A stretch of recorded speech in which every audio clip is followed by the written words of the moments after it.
Welcome to the Coffee House, where in the next hour, is it Armageddon or just today's forecast? Climatologist Kenneth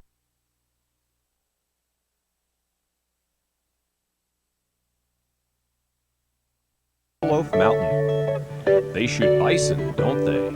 Filmmaker Matt Testa is here to talk about his documentary, The Buffalo War. Also, O. Henry winner Richard Bausch joins us. His latest novel is Hello to the Cannibals. Poet Holly Bass inspires a revolutionary movement of air, plus the award-winning a cappella group Reverb. They've come to lament and praise. And is magician Sean Poe playing with a full deck?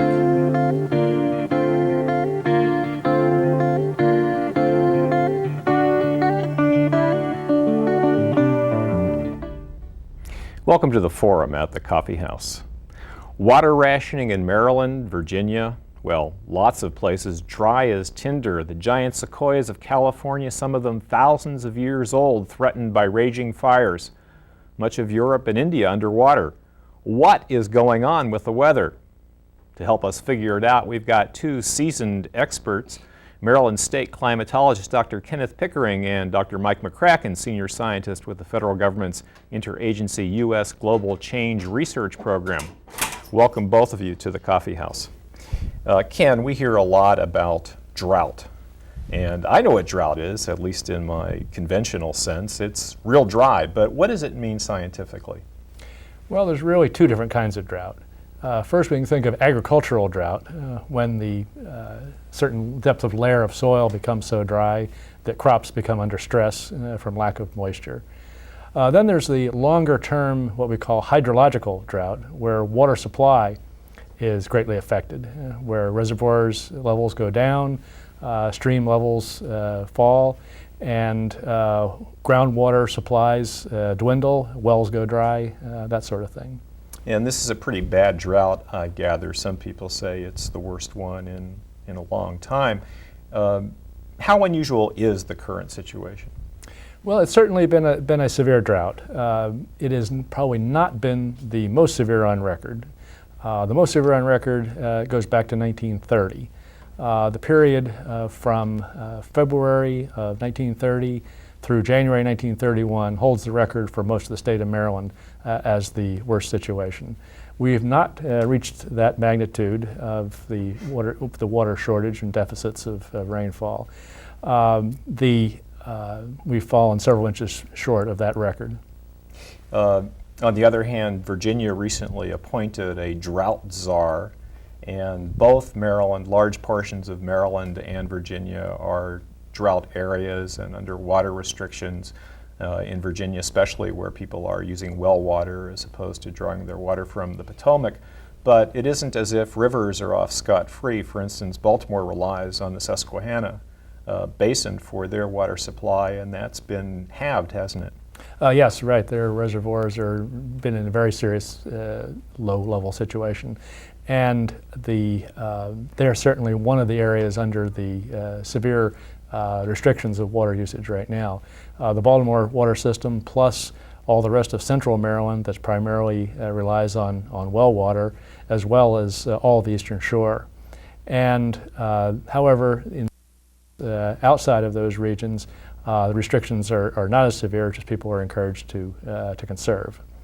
And tell me what the distinction would be between an area in which it's severe enough that restrictions are imposed and those where it's not so bad, perhaps, or is it a political decision not to impose restrictions in one place as opposed to another? No, I don't think it's political. It's really has resulted from a real careful analysis of the water supply situation in each of the areas of the state. The state has been divided up into several zones for deciding on whether restrictions are necessary.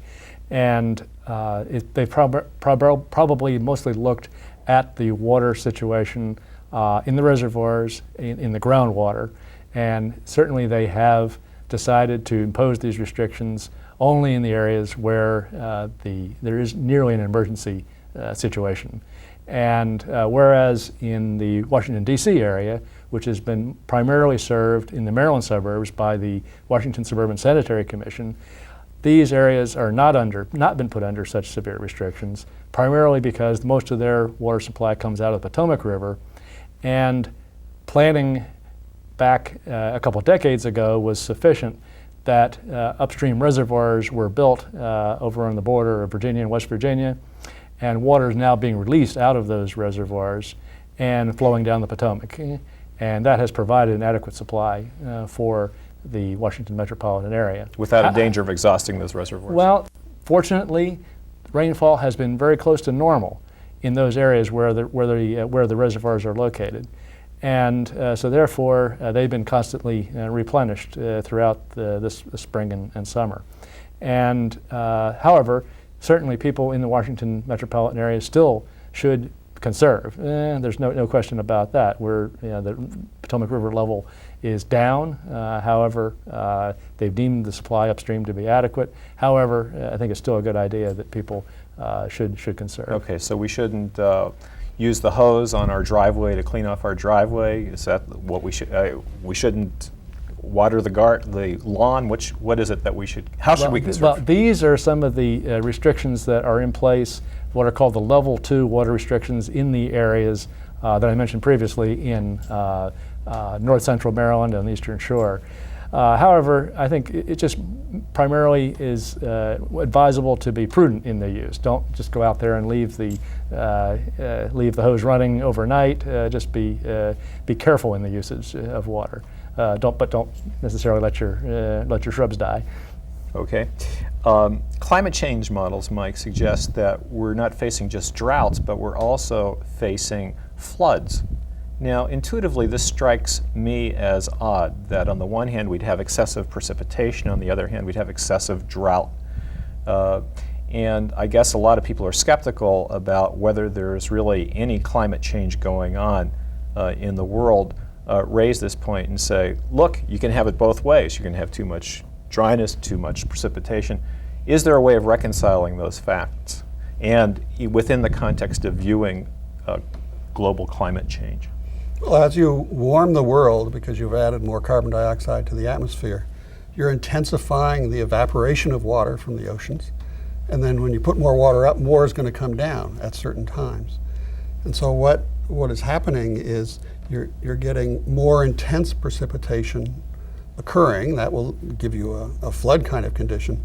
But when those storms aren't occurring, it's warmer, and so you're getting more evaporation. So you're losing your moisture through the leaves of trees or just evaporating. And so you get the dry conditions. So you'll have dry conditions and even wetter conditions sort of alternating more. Even if you don't get a change in frequency of these events, you can have that happening. With the dryness, we're also, and the drought, we're also seeing some fires spreading in various parts of the country.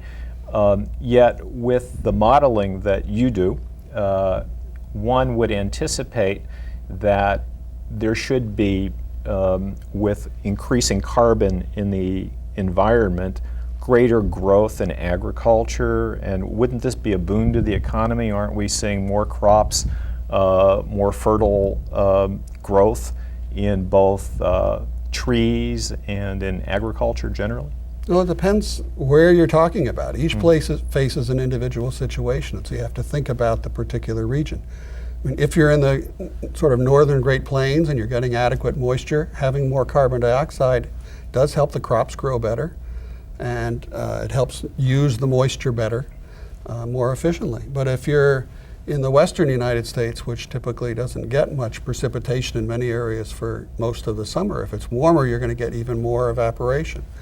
And if you happen to get a dry winter, what will happen is you get these very, very dry conditions. So during a wet winter, you get the plants growing better with more CO2 and better use of moisture, so it builds up the fuel load. And in a dry year, it dries out and it's hotter, and you get these conditions that are very conducive to fire.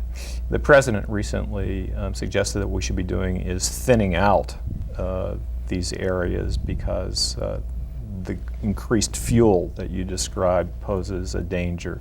And then some environmentalists said that really what he's doing is inviting more deforestation, essentially.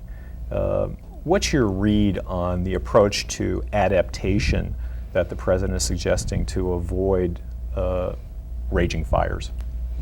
Well, I think there's two things. One's what happens to the forest. Some of those forests need fire, and they have to have it occur, and so the suppression of fire has actually made the situation worse. But it's really important to make your home fire resistant. I mean, people are building further and further out into the forest, and if you get it drier and drier and get these conditions that are going to lead to more fire, you've got to have homes that will resist fire. So the most important thing is a home that will resist fire and clearing a few hundred feet around your house.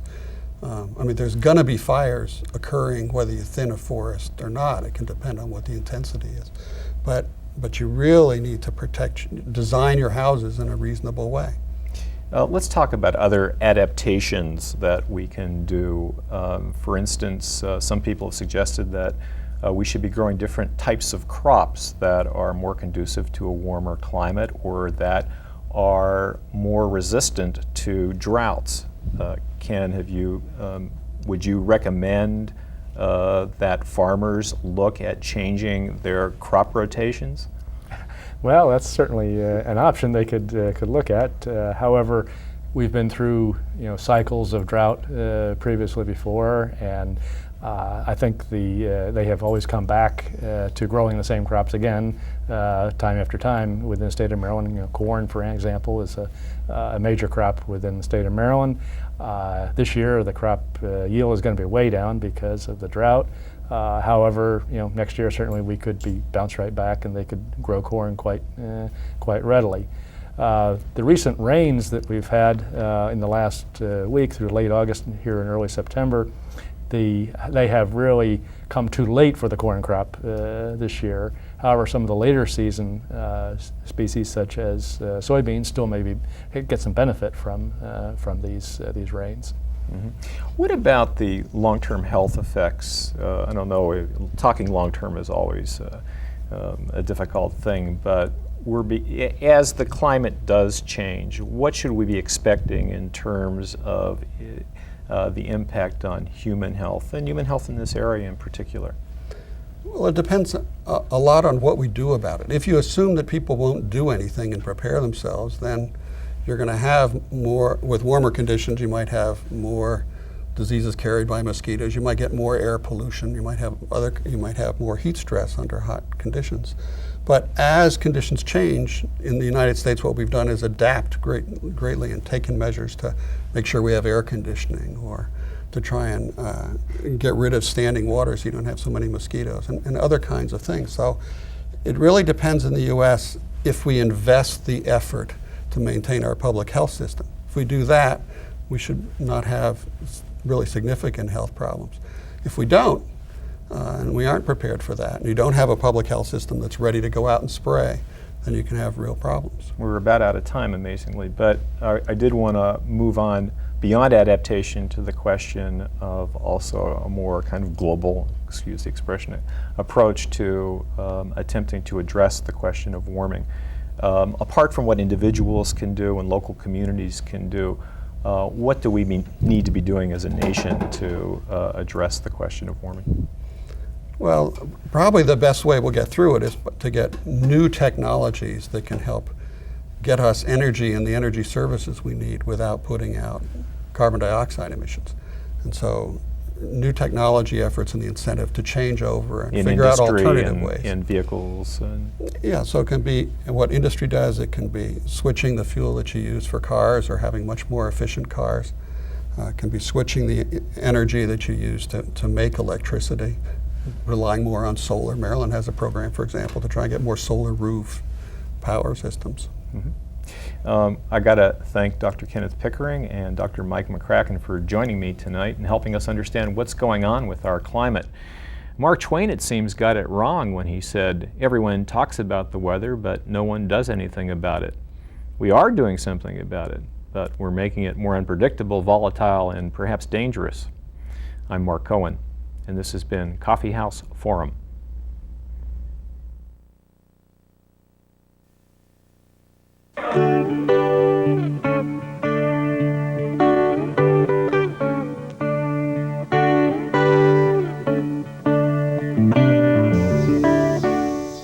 You've probably seen it, this little lump of a mountain rising above the Maryland countryside near the town of Dickerson. Sugarloaf Mountain. Just 30 miles from D.C., Sugarloaf is a year-round attraction for those who come to hike,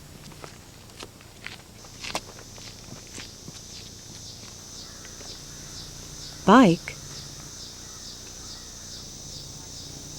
and scramble on the rocks.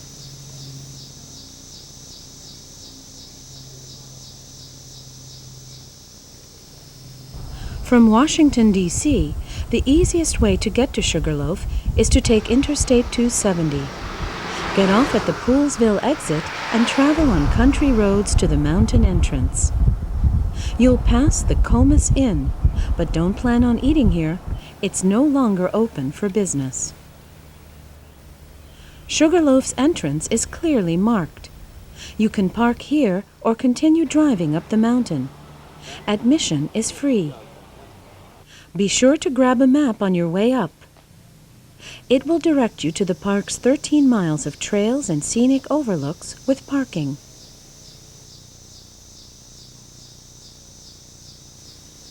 The summit can be reached by foot. It's a quarter mile. Most visitors take the steep, rocky steps, but there is another, more gradual trail as well. At the summit, you'll see some of the quartzite rocks that tell the story of how this mountain got here. Sugarloaf is what is called a monadnock, a mountain that remains standing after all the land around it has eroded. It was a process that took 14 million years. Sugarloaf and its 3,000 acres of mountain woodland is owned and run by the Stronghold Corporation, a non-profit organization set up by a man named Gordon Strong. Before he died in 1954, Gordon Strong used this mountain as a vacation and retirement retreat. He wanted people to enjoy it after he was gone. The Strong Mansion and Gardens can be rented for weddings and social events. Except for the occasional buzz of airplanes overhead, Sugarloaf Mountain is a quiet, peaceful place, a treasure close in to the city. A gift from a man who wanted to preserve an entire mountain and share it with an appreciative public. For the Weekend Traveler, I'm Flo Dwek.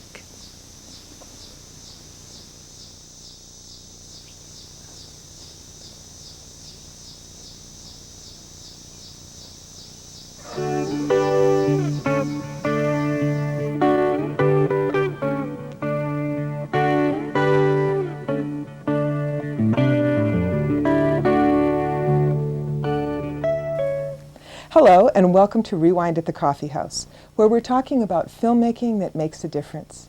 Today I'm talking with a filmmaker who has told the story of wild bison and the battle between Native Americans, ranchers, government officials, and environmental activists about their future. Matt Testa's recent film, The Buffalo War, has been showing on public TV and has shown at the Washington, D.C. Environmental Film Festival. Thank you, Matt, for joining us today. Thank you, my pleasure.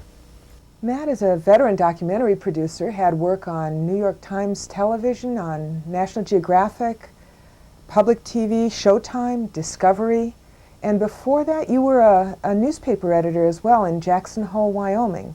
Is that how you got involved in Buffalo War and the issue? That's how I came to know about this story and the incidence of brucellosis in the greater Yellowstone area, and it's also how I came to care about greater Yellowstone area issues in general. We covered them extensively at the paper I worked at. It was a weekly paper called the Jackson Hole News, and that was really where I got my training as a journalist on the ground. It was sort of a baptism by fire. And what is the issue with brucellosis, the bison?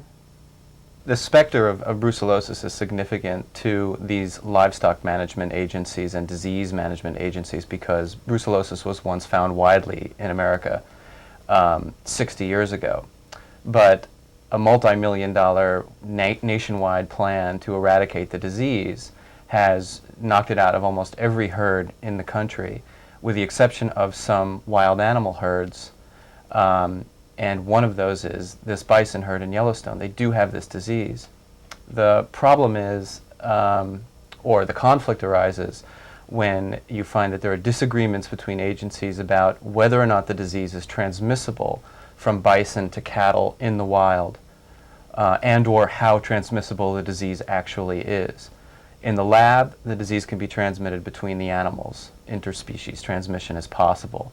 But in the wild, there's never been a documented case of the transmission. So when Montana livestock managers go about capturing, testing, and sometimes slaughtering bison, it creates controversy because there are many people who don't believe it's necessary. Right. Well, let's take a look at the film.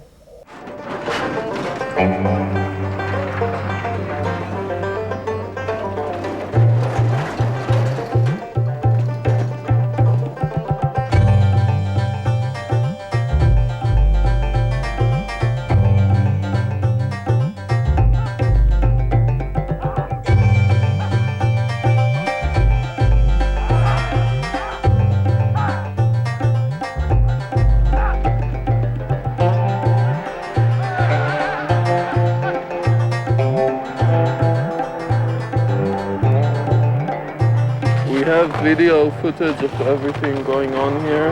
We have footage of all the buffaloes being scared in the facility.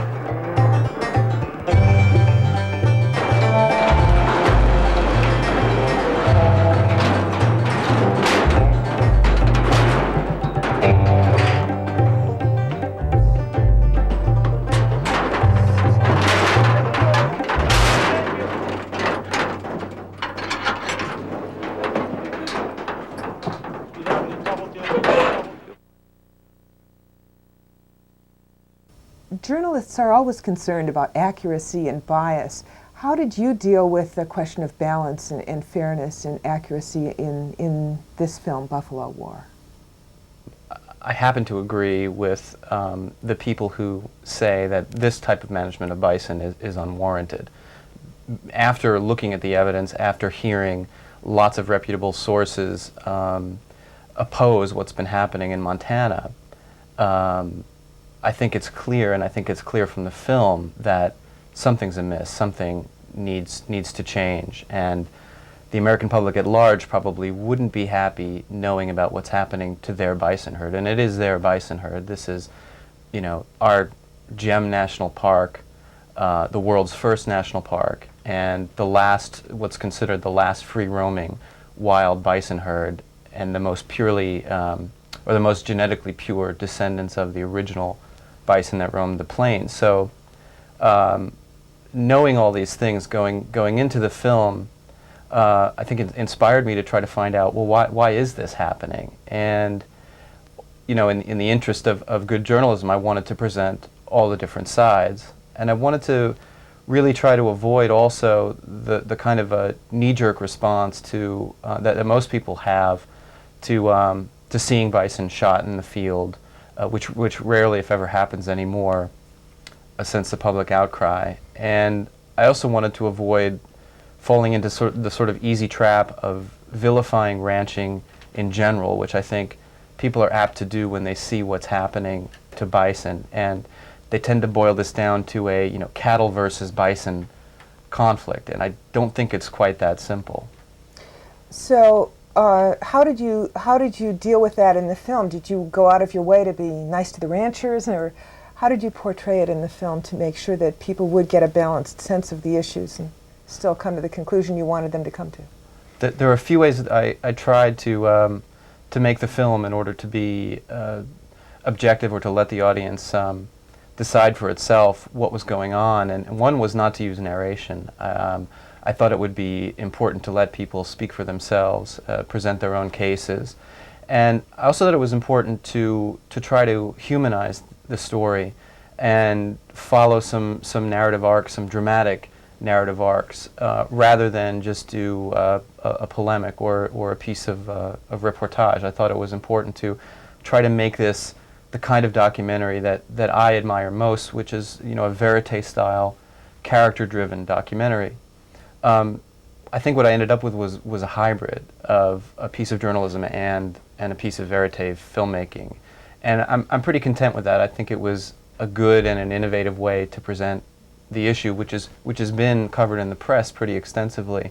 I thought it was important to take, you know, to have a longer version of the story and to take this kind of, you know, humanist approach and deal with some of the cultural and emotional conflicts as well as the scientific issues.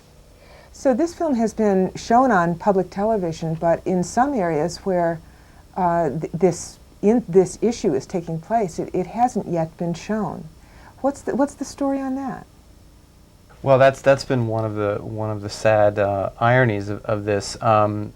Because of the kind of distribution arrangement we got with public television, the film has been distributed just to, well, on what they call a soft feed. So stations have the option of picking up the program as opposed to a national hard feed where pretty much every station across the country airs it at more or less the same time. So the stations in the area where this is taking place simply chose not to air it? No, I mean, that's not really the case. It's just that we're still waiting to hear from some of the stations that I consider some of the key outlets for this film, since you know, that's where this is happening. For instance, Wyoming Public Television has said they'll probably show it pretty soon. The film's been available for more than a year to them, and right now, well, it's almost April, and this is exactly the time of year when the bison come out of the park and begin to be killed by the state of Montana. In my view, it's important to show the film right now. It's already been out of the, you know, out of the gate for a year now. So I'm not sure what the holdup is, but I think, you know, I don't think it's anything deliberate. I just think that these smaller stations have more difficulty programming sometimes these ITVS-free offerings, even though they're free to the stations. And it's much more preferable to get a national broadcast or become part of a national strand show with one of these films. So some people might have seen this film on public television and other people might have missed it. If they want to purchase it or they want their library to purchase it, where do they go? Yeah, that's from Bullfrog Films. They're the distributor, and you can reach them at 1-800-543-FROG or on their website, which is www.bullfrogfilms.com. Thank you very much, Matt. Thank you, my pleasure. Matt Testa's Buffalo War. I hope you'll be able to catch it on public television or in a library. Good luck and good viewing.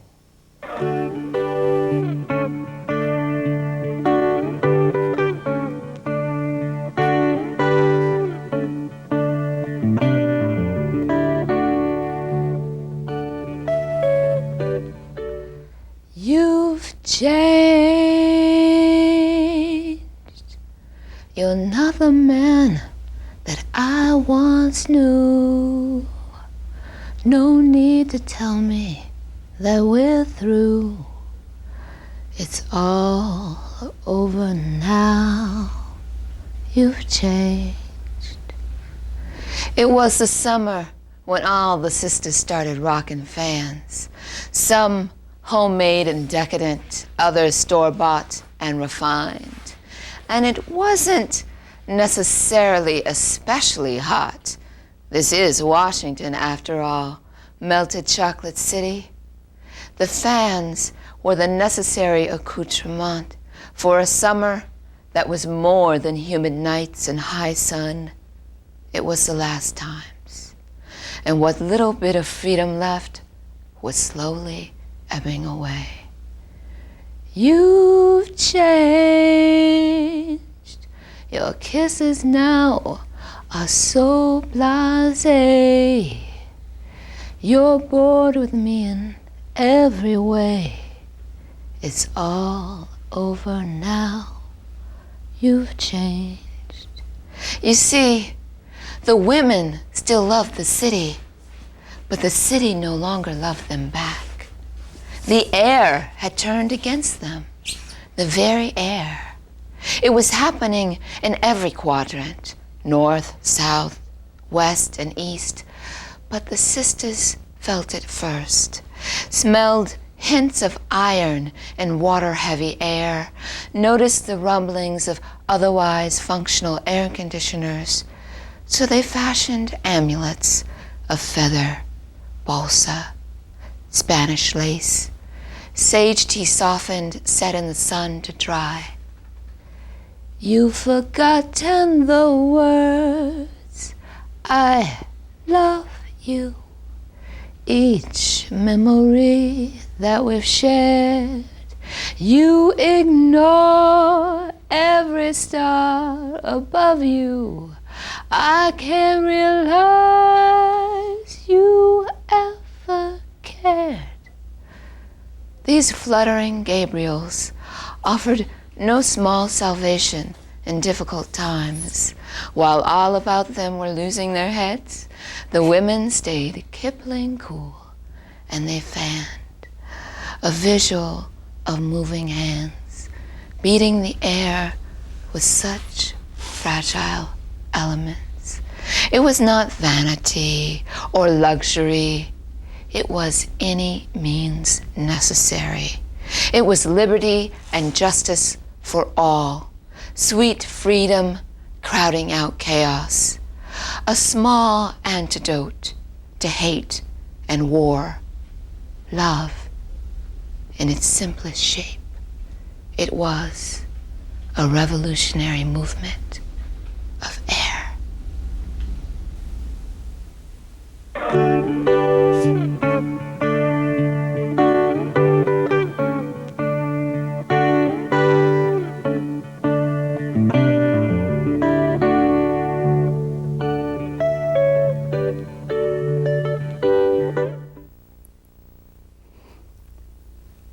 Welcome to Writer's Block at the Coffee House. The past isn't ever dead, wrote William Faulkner. It isn't even past. And so while we labor in the modern world, we have to know we're not so different from those who came before us, even as technology has changed the world as we know it. Basic human nature remains the same. We still fall in love and out of it, get divorced, get married, and reproduce ourselves much like our forefathers did. And while American life has opened up for women, for instance, we are still faced with limitations and disappointments in our daily life. But there's magic too, the kind only the novel can provide. In his new book, Hello to the Cannibals, Richard Bausch demonstrates the commonalities between generations and the synchronicities that resonate for us all. Through the experience of one fictional woman and one true-to-life explorer, he shows us the mysteries of love and how so many of us fight it, even as we reach for it. Richard Bausch has published stories in The New Yorker, Esquire, The Atlantic Monthly, Harper's, and Best American Short Stories, among other publications. He is a professor at George Mason University. He lives in Virginia. Welcome to the Coffee House. It's a pleasure to be here. So Hello to the Cannibals is really about two women, one in present-day life, Lily, and one a real-life explorer from the 19th century, Mary Kingsley. Would you talk about that a little bit? Yeah, it's interesting. For me, it was interesting. I started to write the book as a book about friendship, really. I mean, I wanted to write about long friendship, and then it opened out. I started thinking about the friendships we formed for people we never could speak to or ever know through the prism of language and stuff. And Mary Kingsley just walked into the book and wouldn't be turned down, you know. So I started reading more and more about her. And talk about who Mary Kingsley was, because I didn't know. Mary Kingsley was an explorer in the 19th century. The first 30 years of her life she spent caring for her mother and really being an amanuensis for her father and really solving all the problems in the house. I mean, she learned how to cook. She learned how to, you know, fix a pump. She could do all kinds of things. She taught herself to speak German. She taught medical science to herself from her father's library.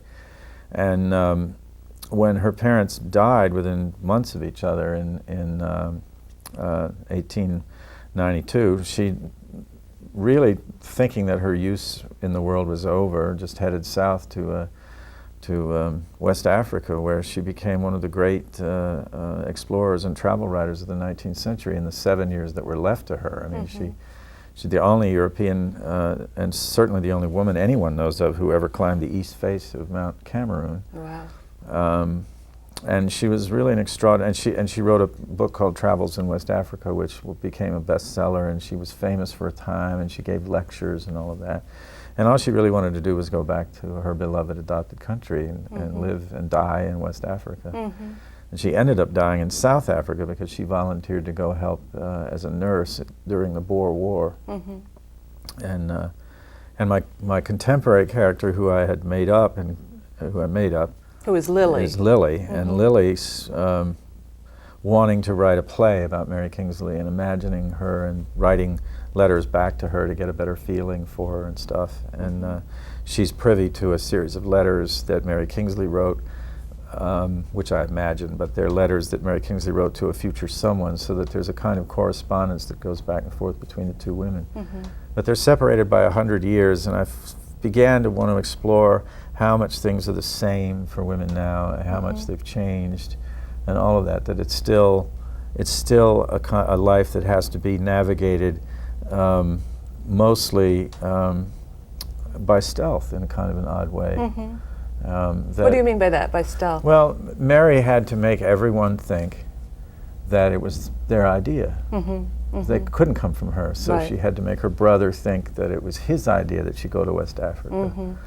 And Lily, in her time, has to make everyone, she has to navigate much the same way. She has to make her husband, who is not up to her and not as smart as she is, think it's his idea, you know, the various things that they get involved with. She has to find some way to navigate that. And she's no simp. She's not at all. Neither of these women are simps. They're both quite brave.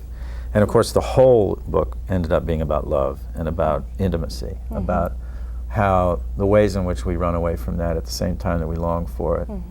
And the way we can kill it. I know the beginning of the book, which is Lily, she's a child in Washington, and it immediately drew me in because of the snow and she ends up spending the night at a friend's house and is sexually abused by the grandfather, the alcoholic grandfather, and how this affects her. Well, would you talk about that? You made that choice on the night, that's the last scene I wrote, by the way. Was it really? Yeah, I wrote the entire book, and then I thought, well, there's something moving Lily, and I have to find out what it is. The night of her 14th birthday, what happens to her then is a betrayal so great that at the same time, she's given as a gift a book of explorers, and the only female face in there is Mary Kingsley. So she becomes fixated on Mary Kingsley, really as a way of surviving this terrible betrayal that has happened to her. A near rape. It isn't finally a rape, but it's his hands on her in ways it shouldn't be, and then he becomes pathological and threatens goes her to pieces and stuff. And she's a bright, pretty, lovely, excited, intelligent girl of 14 who, when she lies down to go to sleep at night, says, "Bless everyone I've laid eyes on and everyone they've laid eyes on." And so this thing has happened, and it's just changed everything. And so now the rest of her life, she has to find a way to navigate that. And I keep saying navigate, but it truly is an exploration. It is. She's the explorer, as is Mary Kingsley. You also you have several marriages in this book. You have Lily's parents, you have Mary's parents, you have the marriage Lily makes herself. Would you talk about that too? Because you don't have idyllic pictures of marriage at all. You have very realistic and sometimes extremely disappointing pictures. Yeah, and everybody wants to know how it is. I've been married 33 years quite happily. And I always tell people, well, it's because I'm always writing about the obdurate force of love, and it's because I have had a long and happy marriage that I see how it works, and I see what a devastation it is when it doesn't. And in fiction, of course, when I write fiction, I'm always interested in what the trouble is. So particularly in this instance, because the book is about love, I had to have it. I mean, it's funny because I didn't intellectually say, okay, this marriage won't work and this one won't. They just weren't, and I was having Lily have to contend with it and go on. And Lily is the one who, I mean, if you compare her and Mary, I mean, you keep saying navigating, they're both explorers, they're both having to deal with tremendous challenges, but Lily's the more heroic one, and how is that? How does she do that? I think it's because Lily is finally brave enough for intimacy, whereas Mary isn't. And Mary knows this. Mary admits it. She says, at one point, in one of her letters, she says that the true bravery has to do with intimacy, and in that case, whatever bravery I've been able to inherit, I got from my mother and not my father, you know, the world-wandering father who was this explorer. And but for me, Lily's bravery is of a far more subtle, but every bit as heroic as climbing any mountain. You know, that there's. Well, that. she faces her fear, doesn't she? I mean, on several levels, especially, and she ends up writing a play about Mary Kingsley after years of having her life in front of her, trying to sort of work this out. And she does that. She manages to have very intimate relationships with men, men who she loves deeply, friendly, as friends as well as lovers. You know, she's a very heroic person. Yeah, for me, the most central thing in the whole book is about that, about love. It's about how a human soul, another human soul, is a wilderness. And the exploration of that requires every bit as much courage as the exploration of any land mass in the world. And it doesn't end, does it? It keeps going. So it's sort of ongoing yes, thing. Yeah. It really is. And Hello to the Cannibals, using that title, I mean, in a funny kind of way, while obviously it's referring to Mary Kingsley going to Africa and actually seeing the cannibals, you've got Lily confronting, you know, cannibals in the world as well, you know, how people destroy themselves. I guess for me, the thing that kept grabbing me was the way that people see the object of their love and run the other direction. You know, it's like, okay, goodbye, you know, so. This is too scary, I've got to go, that kind of feeling. Right. You might eat me up. You know, you might eat me alive. So, and you sort of tie these stories together by Lily writing this play, right? And that's the. And she's writing these letters back to Mary and asking, how did you go through this? Because I'm going through this, and so you're learning about both women's lives as you read it. And then when she's finished with the play, and there are little snippets of the play in there, I had a lot of fun doing that. I bet you did. You know, I had to convince them to let me do it. They're going, oh, we can't. I said, I'm going to have the play in there. I can deal with, for instance, 10 years of time with one little scene of the play by what gets said there instead of having to narrate it. I mean, I said I'm on page 600. She hasn't left England yet. You know. But when she finishes the play, then she tries to write Mary another letter, and she can't. It's like, you know, that's it. It's done. The story is finished, and then you tie everything together with Lily's life going forward, and she has a child named Mary, named after Mary Kingsley, and it's all very well done. So thank you so much. I really enjoyed it. Thanks to author Richard Bausch for joining us today. His latest novel is Hello to the Cannibals. I'm Lisa Page, and this has been Writer's Block. Thank you.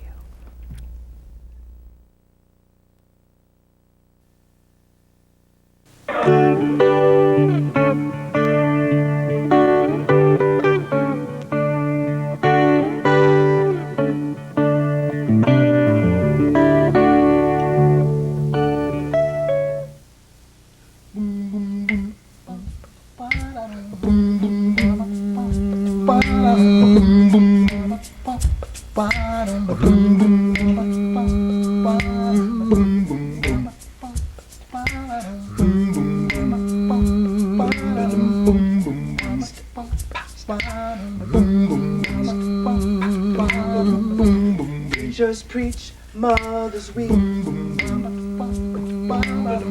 Teachers at risk trying to teach. Sitting safe in your home.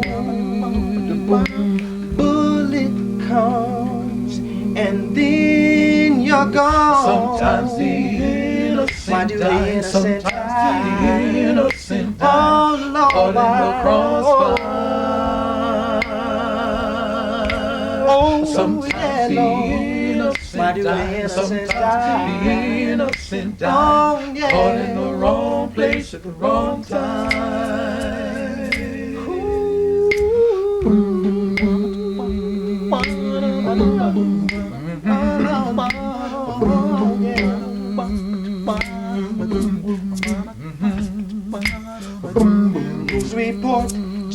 released.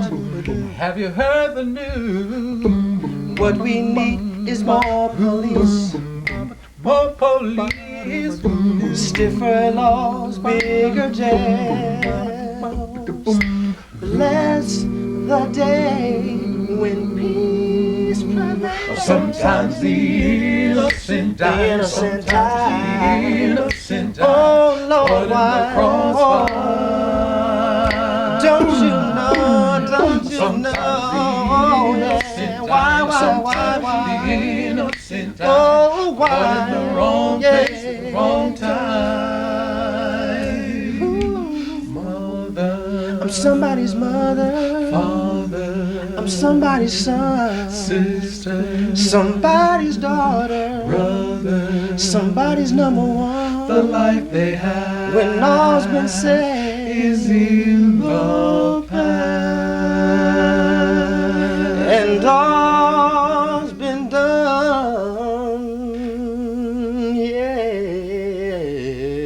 yes. Sometimes the innocent die. The innocent Sometimes the die. innocent die. Oh Lord, Caught in the crossfire. don't you know? Don't you Sometimes the know? innocent die. Tell us Sometimes why. the innocent die. Tell us why. Caught in the wrong place at the wrong time. Sometimes the innocent die. Sometimes the innocent die. Caught in the crossfire. Don't you Sometimes the know? innocent die. Tell us why, Sometimes Lord. the innocent die. Caught in the wrong place at the wrong time. Oh The yeah. innocent die. I just don't understand, Lord. The innocent die. Why the innocent die? The Lord, innocent why? die. Every time I turn on my The TV, innocent die. I hear the same old sad news. The innocent die.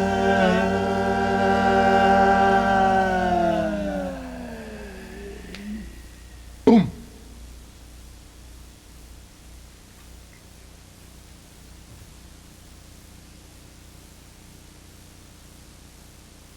Welcome to Traditions, musical Thank you. traditions. It's a pleasure to be here. That's a cheery little number. Who wrote that? I did. Man, that's a song with a message. Yeah, we like to think so. Man. Tell me a little bit about the group. You guys have been performing as Reverb for about how long now? The group started in 1990, so we've just passed our first decade, and we're on to the next. And let's see, you told me that you started initially doing Christmas carols. That's Or right. Not doing them, but it's a little house party that...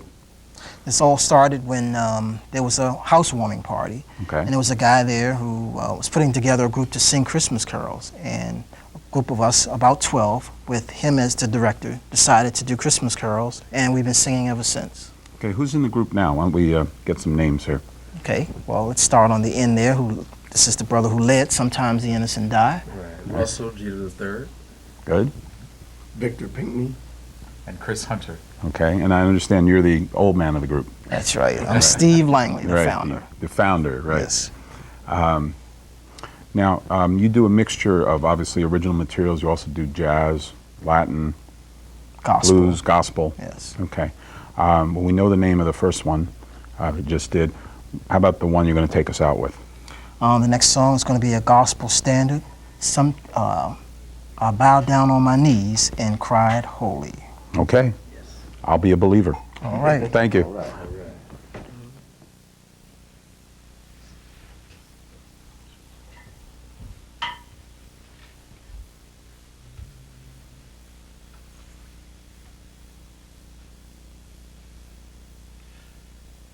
I dreamed of that city called glory, so bright and so fair.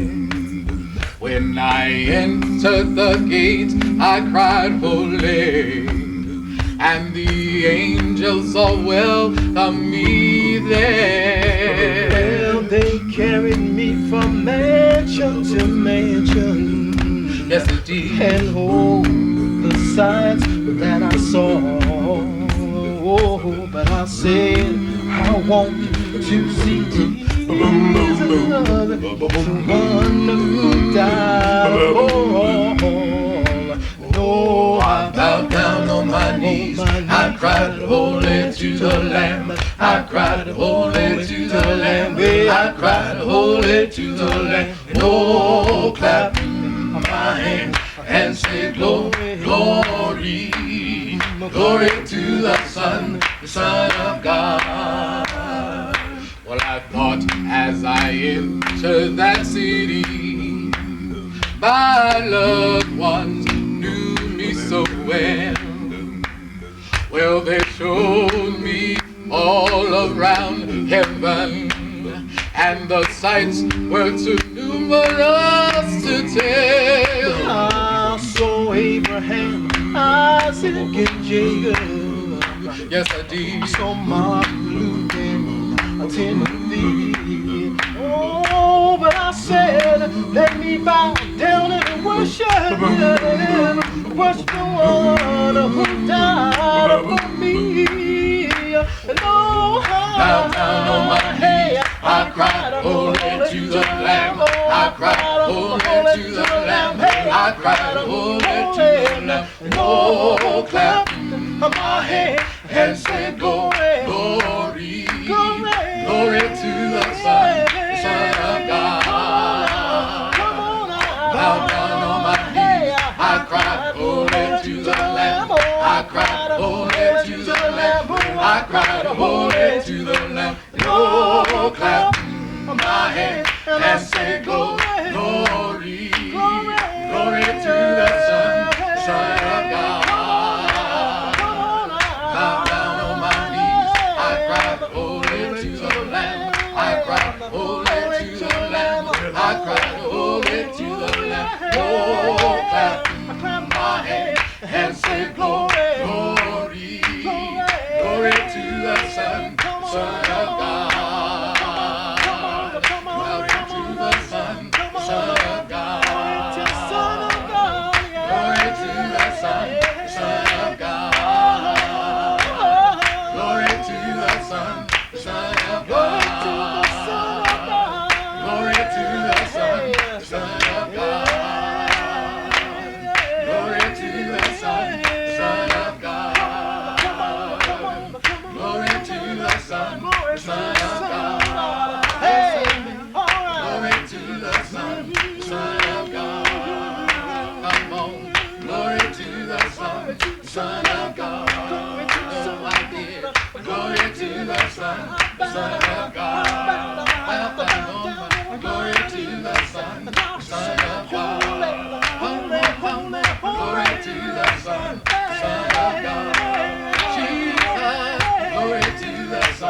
It was in Colorado Springs. There was this guy on the street, and he was doing these card tricks, sort of like I do. And he shows me these 3 cards. And he says, come on over here, we're playing a game, and we want you to play. And I was like, what kind of game? And he says, well, I have these 3 cards. So he shows them to me. He says they're different colors. So he shows them to me. We've got 2 red cards and a blue card. He says, every time you guess where the blue card is, you win $1. But every time you guess wrong, you owe me $1. And I said, what the heck, I'll play. It's only $1, right? This is before that whole 10, 10, 2, 20 thing. You know what I'm saying? Okay. When $1 wasn't much. All right, so he shows me the blue cards on top. Pretty fair, but he was talking a lot, and when he thought I wasn't looking, I saw him slide the blue card on the bottom real quick. He didn't think I saw him, though. He thought he was fast. So when he was done, he said, where's the blue card? He thought I was going to say it's on top. I said, it's on the bottom. I saw him. He said, nope, that's $1. And I said, okay, well, now I have a 50-50 chance, right? Now it's either in the middle or it's on top. I think it's on top. He said, nope, $2. And I said, no. Well, by process of elimination, if it's not on the bottom or the top, it's got to be in the middle, right? He said, wrong, $3. And I said, wait a minute. That's 3 red cards. You don't even have a blue card. He said, nope, $4. I said, wait a second. If the blue card's on the bottom, it can't be on the top. He said, $5. I said, if the blue card's on the bottom and the top, it can't be in the middle. He said, $6. And I said, wait a second. That's 3 red and 3 blue. You're using more than 3 cards. You're cheating. So he counts them. 1, 2, 3. He says, that's $7. So I said, all right, forget it. I started to pay him his money. He says, hang on a second. I'll give you a chance to win your money back. I'll show you the color of these 2 cards. Okay? If you guess what color that card is, you don't owe me anything. If you guess wrong, though, you owe me double. You know what I said? I said it's half red and it's half blue. That's how you're doing the trick. Ah, good idea. You know what he said? He said it's blue. He said, nope, you owe me $14. Oh, man.